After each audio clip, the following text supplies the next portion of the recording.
ما شاء الله ترى dhalinyartan quruxda badan waxa cunayaan magacood adeer kaalay maxaad haysan waxaan hilibgeel kalaankan haafeen suqaar dirsi misdo sharaab qudaar cunto dhaqameed maxaa yaala waxa yaala garowgii sarreenkii iyo suuradii baa yaala garowga ay keen go'aan ahayna waxaan baajiis ku daashanay taro wiilashaas cuntada cunayaan magacood bis waxaan maanta dhan magaceeda garan la ama inta aan buu ahaa bis waxaan ani bisteeda ka dhigay faracad bistoodan ka dhigay waxa quruxda badan isku gooso the legend shaqaalaha iscadeys iyo waxa loo jooginaa ku jirtaa meeshka kac lama kala qurux badnaa qabaaskaas isdheelyahay habeen mugdi iyo naag madow waa la cabsoodaa hawaryahay mashquulka iga yaray baastaradii shaqaale xunaatee baxayga bax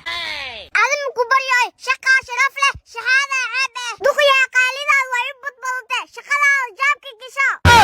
naag iscadeynas awal baana guriga keensaday naag duruufaysan iyo shaytaan